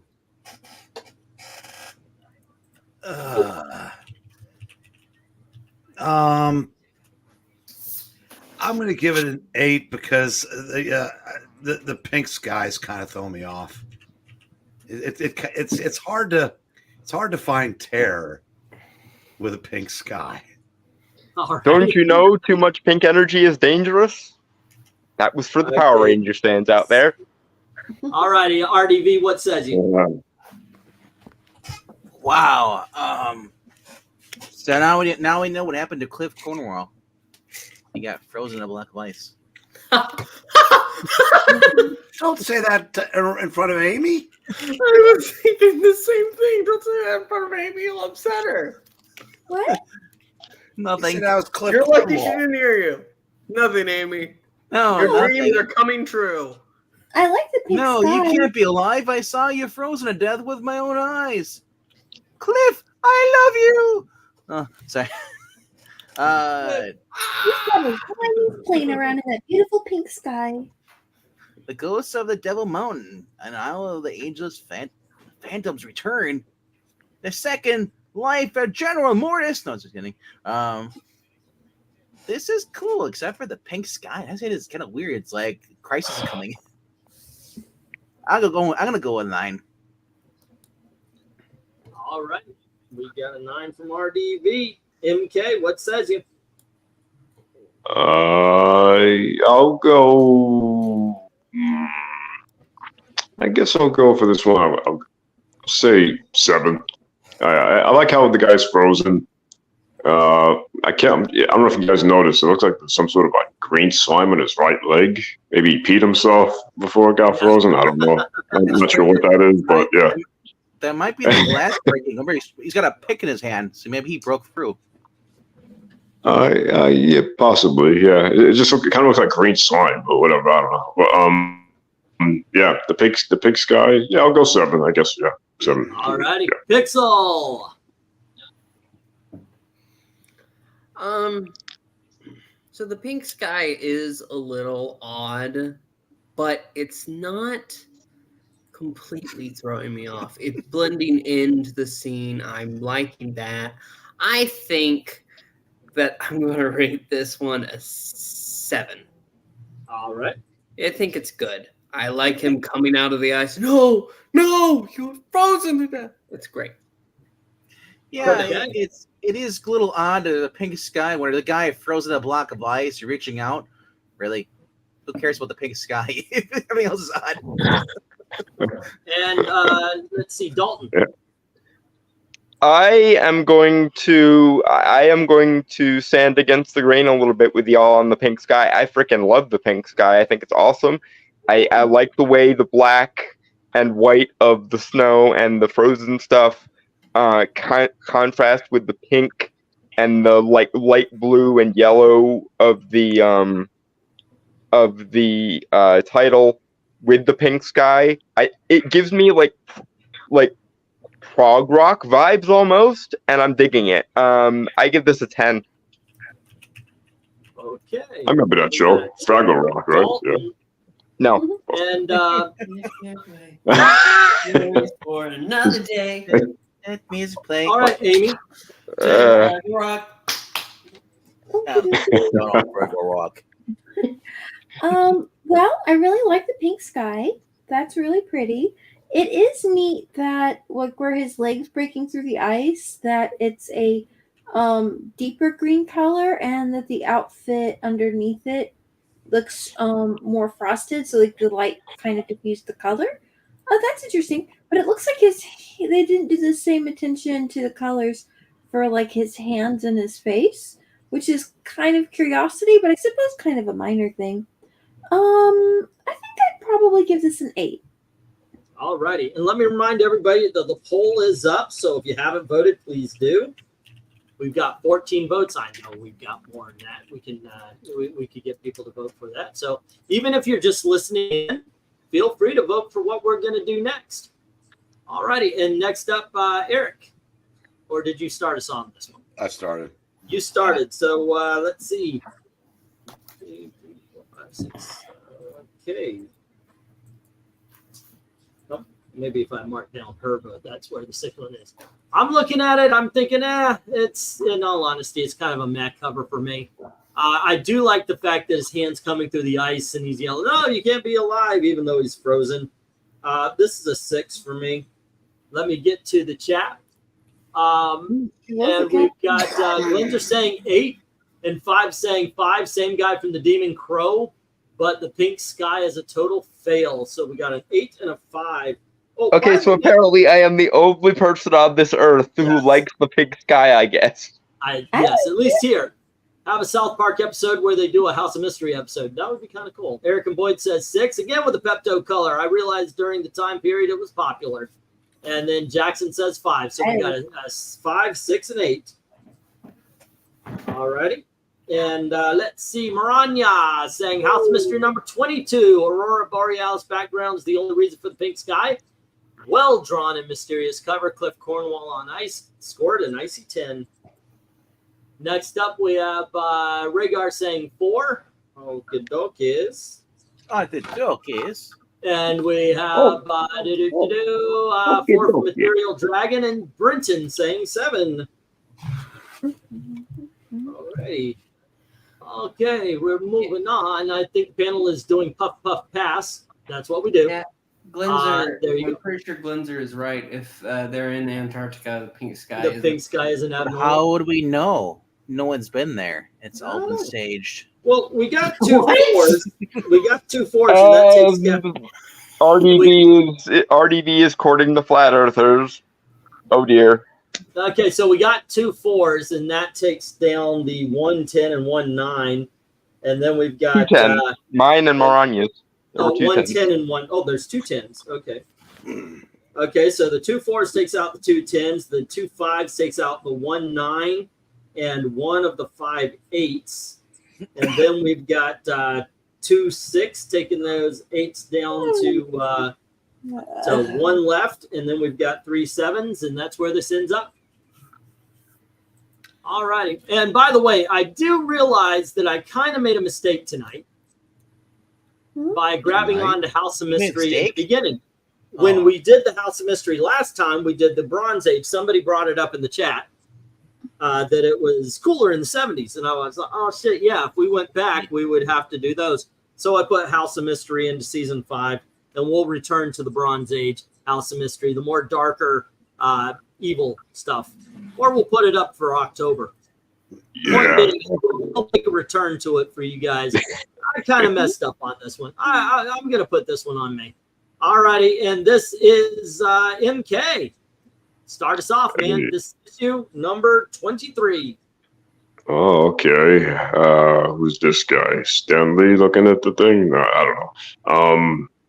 Yeah, trying to think of those. The guys in the background remind me right off the bat of the Universal Monster cereals, that we've had growing up, Count Dracula or Count Boo Boo, whatever. I can't remember the names of the guys, but yeah. Count Boo Boo. You know what I'm talking about. Yeah, those guys. Yeah, Count. Yeah. Blueberry. Yeah, Blueberry. Yeah, I don't know why these guys in the back, the yellow guys, remind me of that. Yeah, it's kind of cool. I like how he's looking through the magnifying glass. The monsters look like they're kind of popping out or coming out of the page, kind of. Yeah, I'll give this one a 9. Pretty interesting. Double. Yeah. I'm gonna say it right now. I put it in the thing as soon as I saw this. I think this is the best cover of the night. Honestly, just like I'll get to it on my turn. We got a 9 from MK. All right, Pixel, what do you say? Are you ready to read the stamps of Heinz Domenschmerz? I did. Sorry. No, it was warranted. Go for it, man. Listen, I think this is the best drawn that we've seen of the night. Yes, but the premise is not selling me at all. The demons making the monsters from the book rise? Evil stamps do not sell me. I'm sorry. It's a 7 because this is drawn so well. You don't want to use stamps to take over the tri-state area? You're out of your gourd. But hey, everybody's got opinions, and they all count here. How about you, Dalton? What do you say? Yeah, I'm with Pixel on this. Well drawn the thing might be, but evil stamps is a very strange selling point. Yes, it's something you haven't seen before. There's a reason. Well, yeah, because the premise of evil stamps is a very hard sell. Like, I could get it if they were like demonic tattoo type stamps or something that possessed you once you put them on or something. But like, no. Have you seen the price of stamps? It's evil. That is that's a problem for all those philatelers out there. But so you gave it a that doesn't yet include me. But I'm giving it an 8, and I'm being generous. All righty, Amy, you know about art. Tell these fools why they're crazy. I think this is fun. It is a cool layout. I like the book, the way that it's opened up. The magnifying glass is neat. The guy in the front's very well rendered. The shadows are done well. It's kind of a wacky concept. I mean, Philately of Doom, but hey, I like it. I'll give this a 10. All righty. How about you, Eric? Dalton, you believe you can command your shadow, but this is a tough sell. Like, again, there is a way you could make this work. They did a thing like this on Jackie Chan Adventures once, where there were like demonic tattoos that you could tattoo yourself with, but that's not being conveyed in this cover. All we're seeing is the guy looking at the stamps of doom, and we don't get really any indication of what the stamps of doom do or why they are stamps of doom. I actually like the stamps of Doofenshmirtz too, but this is a 10. It works 100% for me.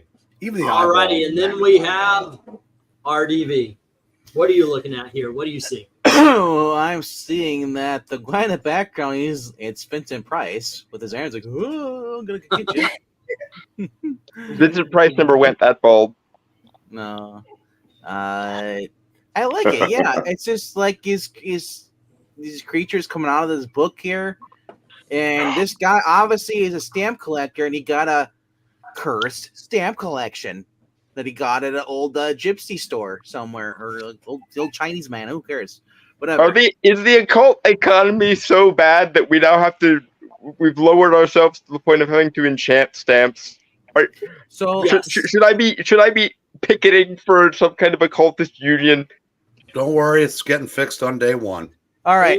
I also think it's cool because the magnifying glass is kind of floating in midair, or is it laying down? But it's laying down with an eye on it, though. Dude, this gets my stamp of approval. This is a 10. I'm agreeing. It's a great rendering. It's a great concept. The fact that demons are making the stamps come to life, I am saying 10 all. Absolutely. This should be an easy 10. Who's eating? 9 from Glenzer and 8 from Ethereal Dragon. Okie dokie. I like the chokies. And then we have, let's see, I Love Comics says best cover so far in my not so humble opinion. Eric and Boyd says 7. Alrighty, and next up we've got some about Booberry, and could you imagine if Booberry was a Count Yogi would be a Frankenberry? Rhaegar is saying 8, and Brian is saying 7. Alrighty. And then, let's see, House of Mystery 23 says, Maranya, stamps coming to life with demons in the background. Needs a black background desperately to set off the obnoxiously bright colors. Even with the flaws, this is a 10 for the concept. And then I'm with Pixel and all he's saying, says Eric and Boyd. 7 from Jackson Raker. All right. There it is. And let's see, Britton gives it a 10 and says classic artist's work coming to life cover, maybe due to making a pact with the demons behind the book. And he gives it a 10 as well. The stamps are evil because they are made by the government. We all thought about that, Rhaegar. One Slick says 9 as a philatelist reminds me of a stamp history where collectors were murdered by rivals to abstain rare stamps. And he gives it a 9. Wasn't there also a movie that had that premise for? Wasn't there also a movie that had that premise for comic book villains, where they were like competing over this holy grail comic book collection, and they ended up going full noir with it? Oh, there's a movie based on that. It's I think it was called Comic Book Thieves or something like that. Let's see. I think it was Comic Book Villains, but I could be wrong. Comic Book Villains. There you go. Yeah, stamps coming to life and demons in the background doesn't convey stamps of doom really. Let's see.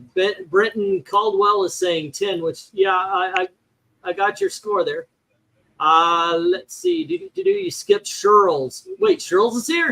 Hey, there's Shirls. Giving it a 7. And hello. Make sure you go through these, score the rest of them, so I can put it down as there you go.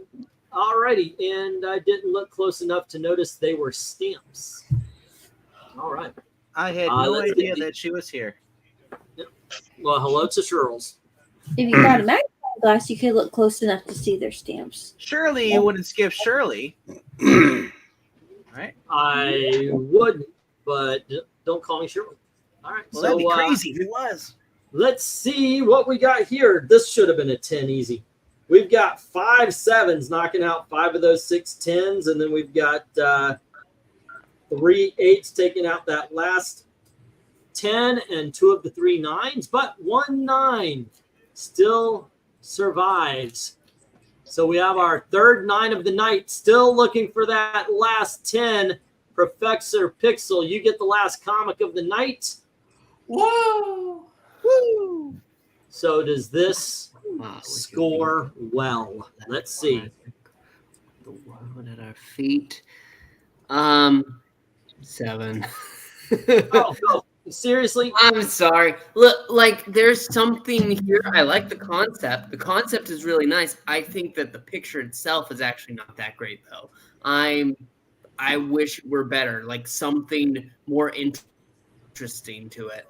Like, okay, well, the word bubble says, ha ha ha ha, with your beauty and my black magic, we'll have the world at your feet. So, yep. Well aware. Authenticate this one. I understand, but it's a 7 because the concept is fantastic. That bubble is exciting, but the picture itself could have been done better. All right. Dalton? I get what he's saying. I will be a little nicer to it. I will give it an 8. Okay. All righty, and let's see. Going on to Amy. Let's see here. So I kind of want to know more about the story. So we get that there's a witch here and she is making a potion. But like, who's this figure? Is she working with her? Is she like a illusion version of the ghost herself? Or did she separate her persona into like 2 different people and one's going out to train?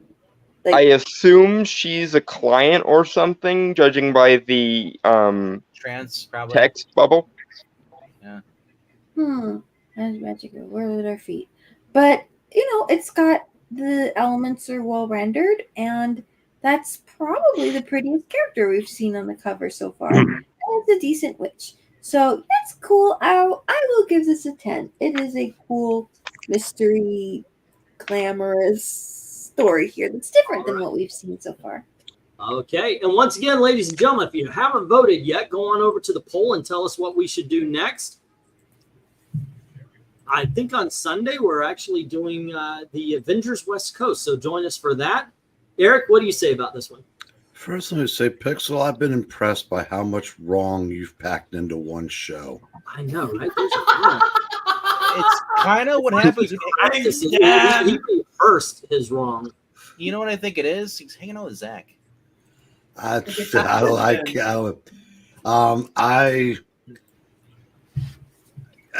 agree with Amy. This is a 10. I don't know what more you could ask for. More interesting cover. Yeah, that's my that's what you could previous ask comment. Right. Okay, RDV. I like this, it's she's like, the old lady's like, I'll never be able to make it big and in the cupcake business, so I'm going to use you. We're going to make awesome cupcakes, and then we're just going to be evil and take over the whole entire tri-state area. Why is the first place your brain went evil cupcakes, out of curiosity? He must have just it's written by Mariko Tamaki. That's why. No. Not for a good number. Not for a good number of decades yet. Will that blight on humanity be a thing? Anyway, though, honestly, though, yes, because there is no good Mariko Tamaki. So, well, I didn't say it was good. I just anyway though. But no, it's just obviously the lady's obviously ensnared this woman into a trance, and now she's gonna use her for devious, world domination. It's called The Bewitched Beauty. Is the name of this story, which is interesting because it actually says the name of the story. Usually, it just shows you the other 3 of the stories. Oh yeah, you're right. So I do like that. I love like the smoke coming out of the cauldron, the little flask that the old lady's holding on to. That giant, abnormally thick book, and then the potion. Like honestly, this is a 10. Okay. And MK. Yeah, I like the details. I like the witch and the girl and the concept. Yeah, I'll go 10 too. I know they also have, as many others brought up, the pinkish purple thing they have going on with these covers. It's kind of cool. I like how the also that thing in the front there. I don't know. It's like maybe something for spells or whatever with the smoke. Yeah, that's cool. Brazier of some kind? Yeah, like in the forefront. Yeah, that's pretty neat. Censer is what it's called. For it's for utilizing incense and stuff. I think the photo's fine. I like the way they drew the woman. She's normal, full figure, not bad. The old lady, of course, like RDV says, there is a story to be told. A lot of times, and this is one thing, I hope you guys aren't just popping out and just, oh, this is this. Because when you do look at a cover, even some of the most simple covers tell a story. This one most certainly does. And for that, I'm gonna give it a 9. I think everything does pop. I think this works pretty well. So I give this one a 9. Let's go to the chat for the last comic of the evening. Glenzer says 10, and Eric and Boyd says 9. Alrighty. Maranya doesn't like the bright color, saying, Nuke, all these obnoxious bright colors, and most of these covers would earn 10s. From me, in all seriousness. Rhaegar's given a 5. Cheryl says 6-ish. Jackson Raykirk says 6 as well. So we've got a 5 and 2 6s. All these 6s. All right. Brian says my favorite tonight. Give it a 9. Already. And then we have 7 from Ethereal Dragon. And Maranya says House of Mystery 24. Fantastic concept. Expertly illustrated. Needs black background with all the detail. Few flaws don't hurt the score. A witchy 10. Alrighty. And then let's see. Great dichotomy between classic beautiful lady, ugly witch. You could ask for a steak sandwich. And Mayflower said, what? Brendan Codwell is saying 10. This cover makes me think of Hollywood. And then let's see. Oh, they're not chasing after children. Let's see. One slick dude is saying 10. It's hard to remember that colors were used to attract your attention on the newsstand and don't necessarily go well with the art. Well, you don't know what she's using that lady for. Yeah, I guess that's a point at which me and Maranya disagree. I like a lot of the bright garish colors. I just think they need to be used well. You bring up a good point, One Slick. That is something I didn't consider. Yeah, towards like the Bronze Age and such, comic book shops started popping up, and you could put them right there. They didn't have to immediately catch attention. It was all in a line. Yeah, you're still competing, but it's a lot different than a newsstand.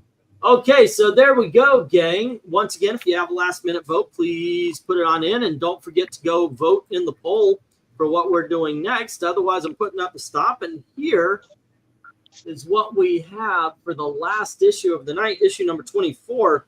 We've got 1 5, 2 6s, and 3 7s, 1 8,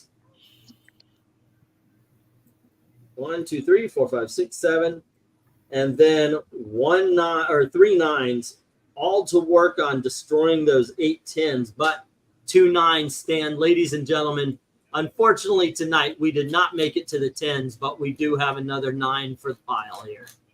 All righty.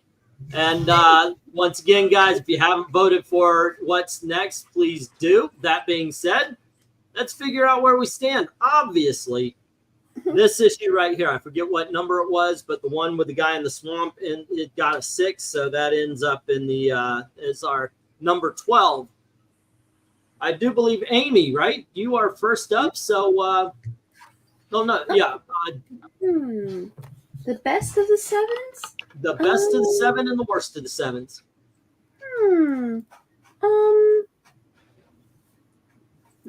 Well, I guess I would probably order this.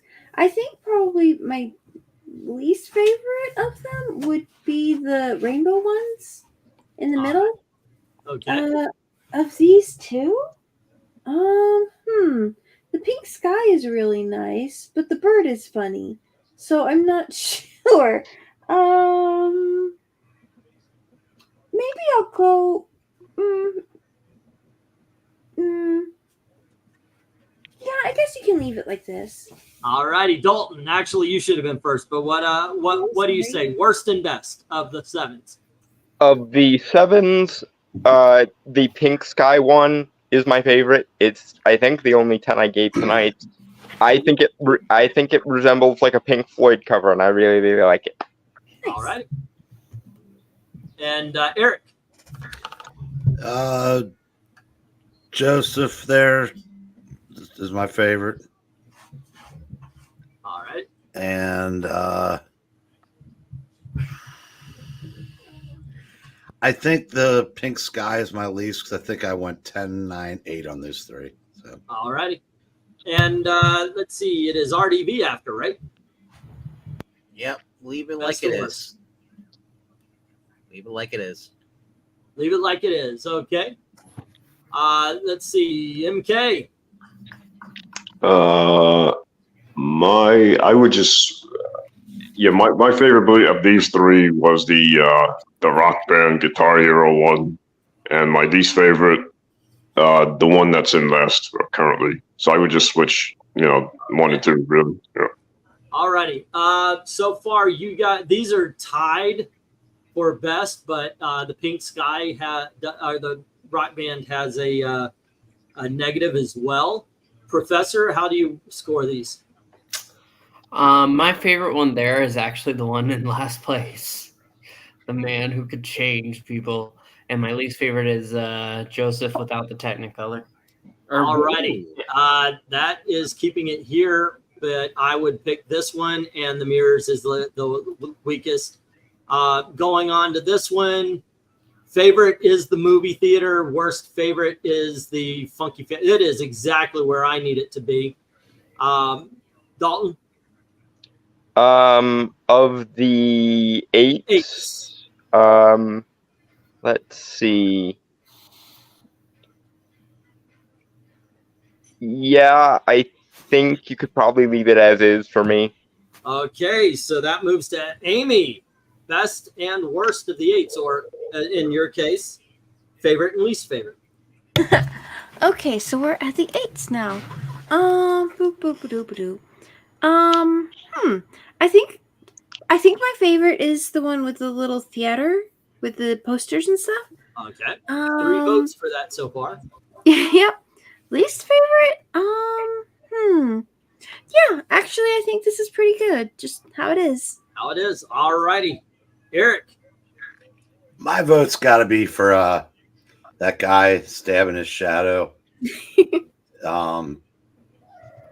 And man, I tell you, there are for 8s, these are all really, really good. They are, right? So I'm good leaving it the way it is. All righty. And that would lead to RDV. Favorite is the theater. The least favorite is the puppet governor. Okay, I think the theater is solid right there. And the puppet garden, but we have 4 votes for this one being the worst. I think our best and worst is locked in. MK, we're voting mainly on these 2. We've got 1 vote for this one being the best. We've got 1 more vote for being the worst. Actually, I think we can move on. I think this is the way it is. It's going to be. So let's go to the 9s. And we'll start with MK. What is your favorite? And what is your least favorite? Oh, which one are we talking about for the 8s or the 9s? The 9s out? Okay. The 9s. My favorite is definitely the masks on the wall. And right. least favorite would be I guess the green car one. Yeah. All right. If I had a pick, yeah. I agree. I think it's perfect the way it is. I will say, if I had gotten to vote on the 8, I would have put Shadow as worst. Of course you would have. Of course. Yeah, because he's biased. Okay. Yeah, most votes went for that one to be where it is. All right. So I I'm going to say the best is, of course, Stamp Guy, and the worst is Mr. Mortem. So we got 2 votes for that one being the worst. Dalton? My favorite is the Death Mask one, Okay, and my least favorite is the Mr. Mortem one. all right, so that's 3 votes at the end for Mr. Mortem. Amy? I think the best is like the stamps, and I do like the mystery guy. I thought that was pretty cool. I guess my least favorite is the mask one. It has a lot of open space in it, which I think could have been used maybe a bit more cleverly, but it's certainly not a bad cover. All righty. So it's 2 for favorites, but we have a negative on this one. I thought the masks already have. I thought they had 3. Does it have 3? Okay. I thought it had 3 because I think somebody agreed to somebody else saying that it was the best one. Okay, there you go. All righty. Eric, best and worst. Make it 4. All right. And I gave all 4 of these 10, so I guess by default, I guess my least favorite's Woman Driver. All right. So that I think those two are set. We do have a favorite for the stamps. We have 2 favorites for the stamps RDV. Which way should the 2 middle ones go? Well, my least favorite actually is the masks anyway. Okay. And my favorite is actually the woman. All righty. And Pixel. Oh yeah, my favorite is the masks. Least favorite is the one in last place right now with the Phantom Stranger. And MK, you'll end up, and we'll get to the countdown. Yeah, it's pretty much the same. My favorite's the mask, and least the one with the car. Yeah. So our top 12, we've got the guy shooting the alligator in the swamp. The House of Mirrors is number 11. Number 10 is the Coat of Many Colors. Number 9, the guy who's frozen but still alive. Number 8 is the Funky Phantom. Number 7 is the puppet. What are we calling him now? The Puppet Master ripoff. That one. Daddy. 6 is to stab your own shadow. 5 is going to the movies. 4 is Mr. Mortem. 3 is the Lady in Trance. 2 is stamps. 1 is masks. There you go, ladies and gentlemen. Your House of Mystery countdown. Did we lose everybody yet? Alrighty. No. Let's see what everybody. And House of Mystery 24 gets best of show. Not quite. Of the 7's primary color cover works the best. Worst is the mirrors. I can see that. That would be my vote for those as well. Let's see. Good night, all. Going to sleep. It says MK. Yep. 8's the best is the theater. Worst is the killing. The shadow cover. Disagree on that one. 9's the best. The mask. Worst is the stamps cover. Way disagree on that one. But there you go. That's what makes the horse racing.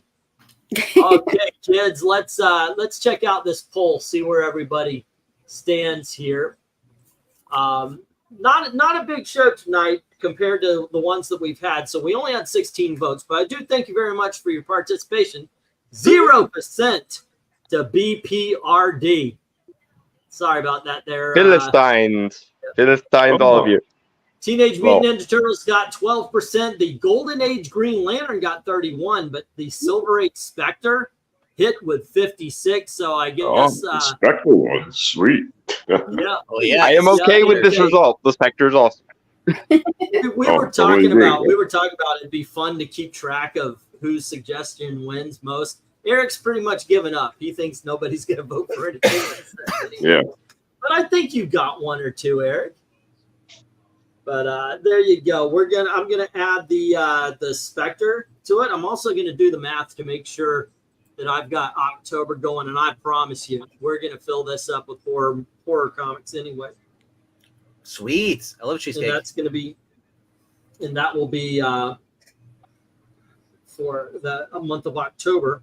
This was House of Mystery. Also, I will be making up for the fact that I think you guys, when you said go back to House of Mystery, you meant Bronze Age.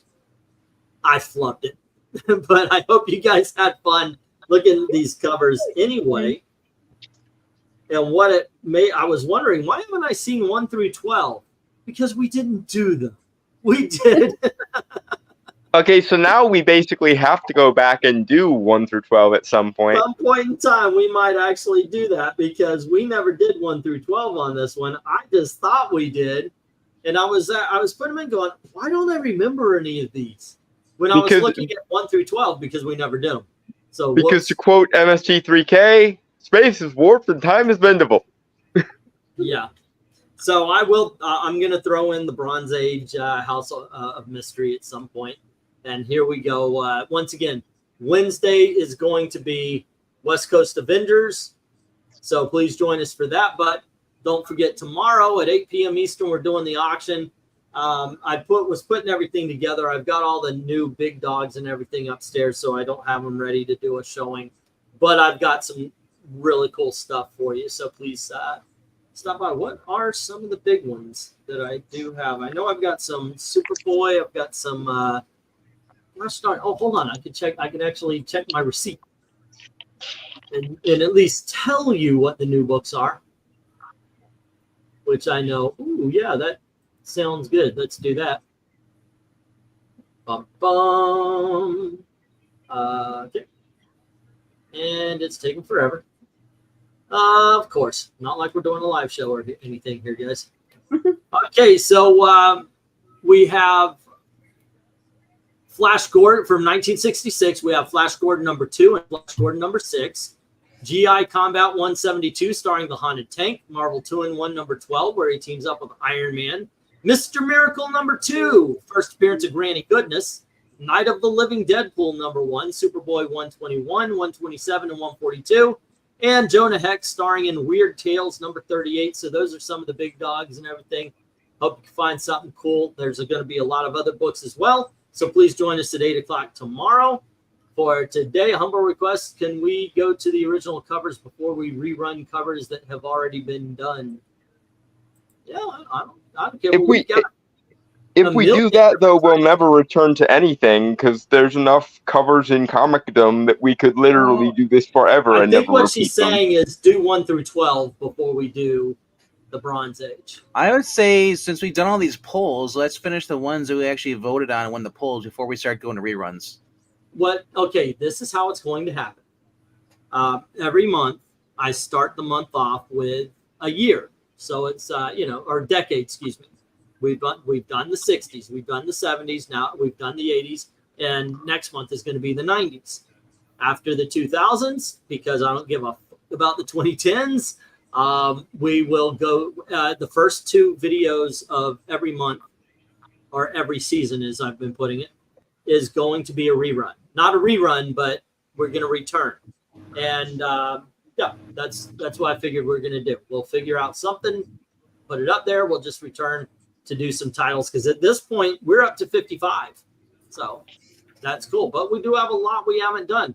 I don't think we've ever done the first Hulks. We haven't done a lot of the Marvel Silver Age, a lot of DC Silver Age, 80s Batman, stuff like that. So there's a lot of stuff left to do. I mean, it's an infinite amount. Like Dalton said, we haven't even touched any of the Magnolaverse. So yeah, a lot of stuff to do. A lot of stuff. All right, gang. That being said, if you haven't done it yet, please click like and share, subscribe, hit that notification bell and hit all on your phone so you don't miss anything. It'll help the algorithm hopefully climb out of this shadow ban BS that they've got me in. Also, don't forget to go on over to Ko-Fi, drop $1 in the till, help the channel out. I'd like to thank everybody who's already done that. To everyone, all of the true believers, thank you very, very much for watching. Have a good night.